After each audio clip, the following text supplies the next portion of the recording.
Hey guys, and welcome to Back Talk. So, we're going to start off with our weekly tarot reading. And this time I'm using my actual card so it won't be so vague.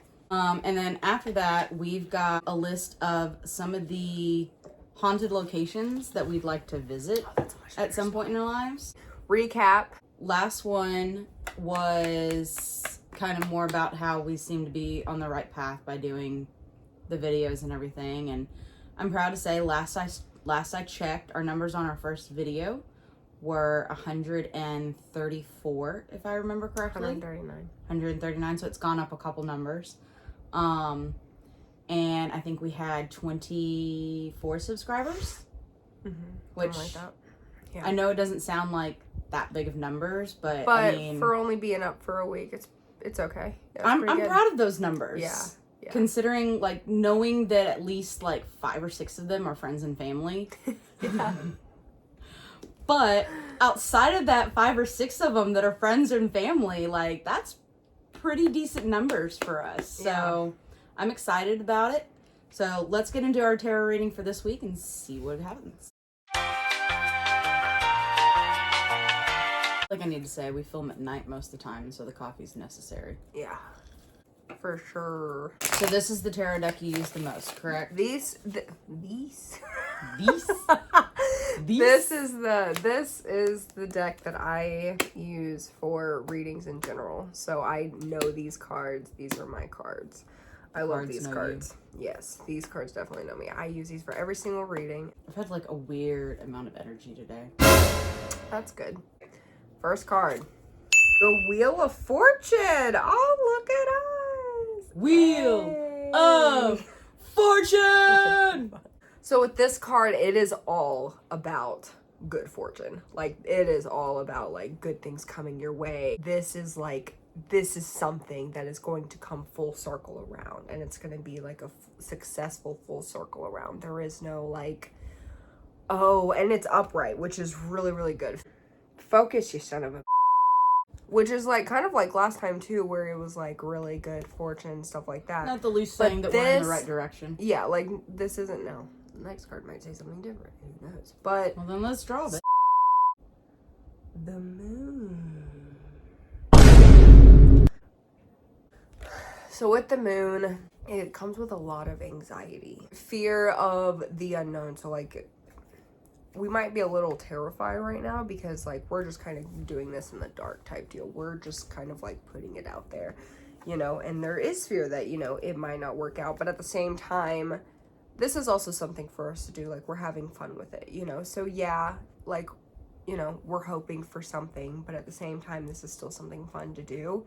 But that's not going to change the fact that we're still going to have anxiety over it. And, but I don't see it holding us back in any way. Mm-hmm.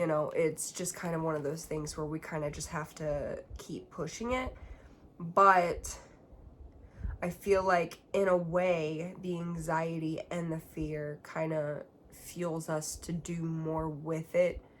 Because sometimes when you are scared, you want to kind of get it full force type deal. You just kind of want to punch fear in the face and say, fuck you, I'm doing this, and I feel that's kind of what we're doing in a way. We might not feel that's what we're doing, but in a way, by continuing to do it past the fear and anxiety, we are punching fear in the face.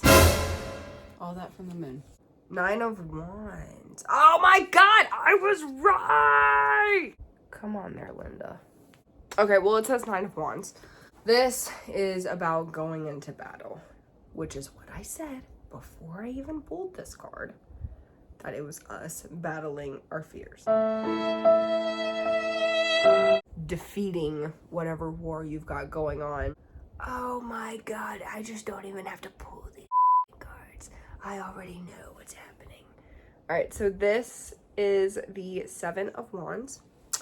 And the 7 of Wands is it's literally what I just said, standing up for what you believe in, beating the odds. I literally just said everything before. At this point, these cards are literally just saying everything I said. I'm just saying. And this is saying we are going to overcome it. The Chariot, it means that whatever fear we have going into this, we're going to overcome it. We're going to prevail. This is the reversed 5 of Swords. That's bad. Oh my god, that dog drives me nuts. Like, he sounds like a human leaning up against a door. With this one, that is basically saying that we're going to come to terms. We're going to be at peace with it. It's kind of like what the other reading said, where it was like how we would feel about it, where we would be at peace with everything and everything would feel, you know, good and kind of in order. That's basically what that card says. That's a good thing. That's a good thing. This is what we're supposed to be. Like, we're on the right path type deal. So, on to our haunted location. For mine, it is not so much the fact that they are haunted being the reason why I want to visit them. It is more the history of the locations that led to them being haunted. So we'll start. In general, I just want to visit Salem. I think the history of Salem is extremely interesting and something that is just, I don't know, cool. There's a lot of history there. There's a lot of history. Of course, one of the things that I would love to visit is Lizzie Bourdain's house. I believe they have it where you can actually like rent out a night at one of the rooms there. But for anyone who doesn't know, Lizzie Bourdain was tried and then later acquitted for the murders of her father and her stepmother. Her stepmother was found having been hit with an axe. Oh my God! And her father was found having been hit with an axe 11 times. Unfortunately, that's yes. All the evidence that they had on the case, however, was all circumstantial, so she was acquitted. They didn't have enough evidence. They didn't have enough actual evidence to support the theory that she was actually the one who killed them. Suspected that she was a witch. It was later suspected also that I think another family member was the one who did it on behalf of Lizzie, if I remember correctly. Don't quote me on that one. It's been a minute since I read that part of the history. There was supposedly like allegations of like abuse and other kinds of not good things going on in the house that led to her maybe having had a reason to do it. That was back in like the 1850s, I think. It was a long time ago. But if anyone remembers the nursery rhyme, you remember it? Lizzie Borden got an axe, gave her mother 40 whacks, and when she saw what she had done, she gave her father 41. Just the history and like the not knowing. I like true crimes, so this is kind of like in that realm of like true crime that I like. And this was in Salem? Actually, it happened in Salem. A story about a woman from Salem that's not accusing her of being a witch. That is just unheard of. Without being said, I mean, there's a lot of locations that are haunted due to, you know, the Salem witch trials and everything, so. Well, because a lot of the women from the Salem witch trials, and this is what makes me so angry, is that a lot of them were not actually witches. One of the other places that I would love to visit, one of the main reasons I found out about this was, again, because of Stephen King. I'm a big Stephen King fan. I think his writing is amazing. But if you don't know... Oh, no, it's not. The movie The Shining, the Stanley Hotel was actually where Stephen King started to get his inspiration for the movie The Shining. He actually, in 1974... stayed in room 217 with his wife, had a dream of a fire hose attacking his son. And that started like the scene where he's on the tricycle and being attacked in the hallways and stuff like that. A lot of people, I think in the movie, the haunted room that they have, like the main one that a lot of the activity goes on, is like room 274 or something like that. But there's not actually a 274 in the hotel. So a lot of people request to stay in 217 because that's the room that Stephen King had his, you know, dreams in. The room that I personally, again, with the caveat of I am only a very light believer in anything paranormal. The room that I would want to stay in is room 407. Because if I'm going to have a ghost experience, like a true blue, I cannot deny it ghost experience, that is what I want to have. Room 407, because it's been reported of guests being tucked in to their beds by an invisible presence. What an odd way to haunt people. I know. You know, like, but when I die, I'm gonna tuck people in at night. You better Get watch cozy. it. Like, that is the experience I want to... So, like, the ghost is like a mother. Like, she just wants to tuck you in, make sure you're safe at night. Yeah, that's cute. What a nice I also haunting. want to visit the hedge maze that's there. The famous hedge maze.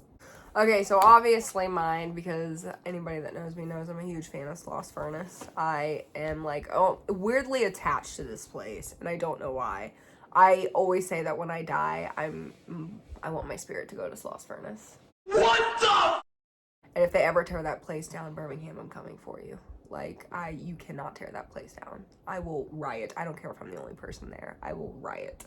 It was actually founded by James Withers Sloss. He was apparently a horrible person to work for. He worked these guys to death. His death was considered accidental, but from what some of the workers have said, when he died, there were 2 other workers up there with him, and it's considered an accidental because they can't prove it, but it was said that he was pushed.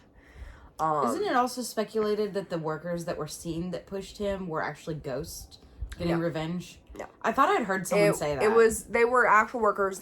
I think there was something wrong with the furnace or something like that. I can't remember why they were up there, but all of a sudden he just fell off. The reason why they were able to consider an accidental death, though, is because of the fumes. They just assumed that was that because, I mean, nobody came clean. Obviously, the other workers weren't going to say they saw anything because everybody hated him because he was so mean. So, of course, nobody's going to say anything.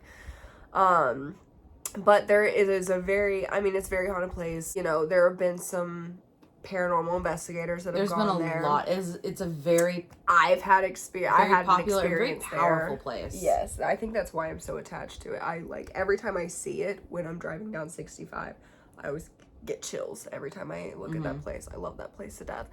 I have had an experience there. There have been many people that have had experiences there, from seeing shadows, from being pushed, from, you know, feeling like they're being suffocated, so many things. My story wasn't really that creepy. My friend Alyssa got married there, and as we were going down the aisle, I heard somebody whisper my name. And I thought maybe somebody was trying to tell me something, like, about my dress or about the way I was walking. Like, I didn't know, but I just kind of ignored it to continue on down the aisle. And after it was all said and done, I went up and I asked everybody. I was like, hey, did you say my name while I was walking down? Everybody said no, and it sounded like a female voice, so I thought it was, like, maybe our mom. I thought it was Alyssa's mom. Like, I thought it was going to be one of those two, because everybody else there didn't really know me. So I'm sitting there like, what? But I heard my name, and then after I asked everybody, I was like, what? Apparently, it's rumored that they've shut it down completely, and that worries me that they're going to demolish it. And then, like I said, if they demolish it, I will riot. Familiar with American Horror Story, the series of The Coven. I didn't really watch American Horror Story Coven. Ryan Murphy overrated. I don't like the way he... The guy who created American Horror Story. Respect the dead, because then the dead will leave you alone. Got her fired up. Plus, I really want to go to an abandoned hospital, because those We've talked about if we could find one. Yes. Going to visit one time. So, my last one, and this is one that I desperately, like, this is on a bucket list. I would love to visit this place. I think the history of it is really cool. Callie and I think it was our little quiz game show episode that we just did. But we both mentioned Rose Red.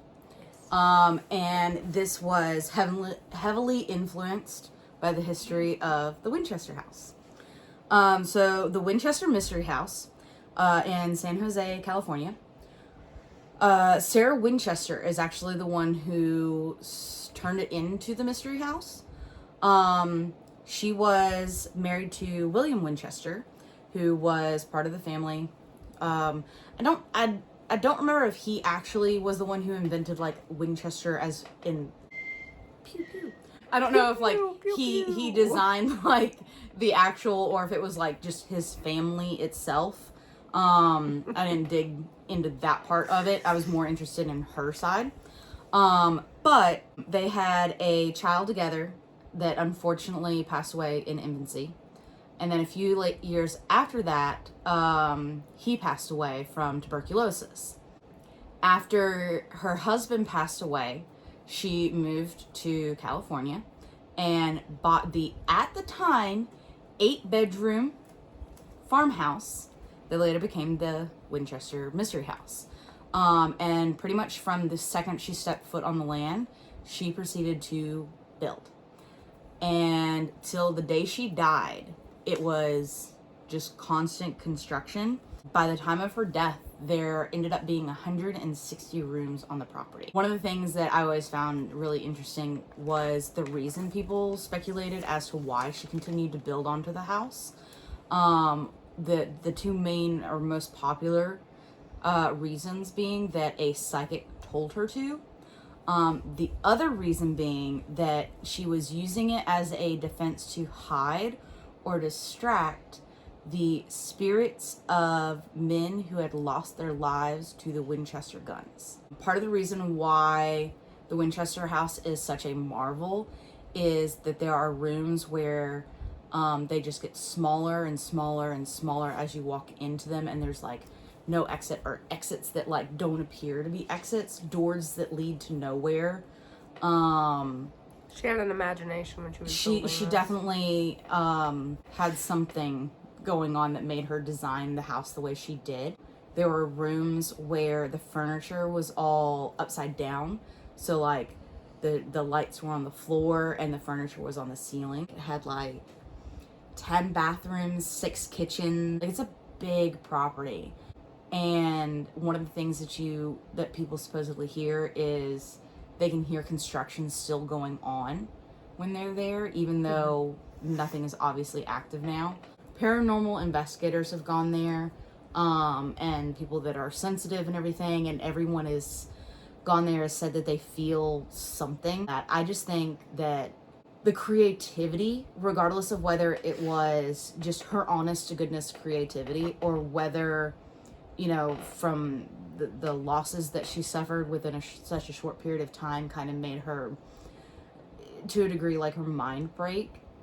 Like, I think it's amazing. Yeah. I'd go to California for the Winchester house. Sounds like a grand old time. Plus, to visit the place that Rose Red was based off of. Oh, yeah. Guys, this was us giving you a little bit of info about some of the places that we would like to visit. If you've got any haunted places that you all would be interested in, leave a comment down below. Let us know. Maybe it's something that we'd be interested in looking into. Give us a like. Subscribe if you'd like. We'll see you next time. This has been Bat Talk.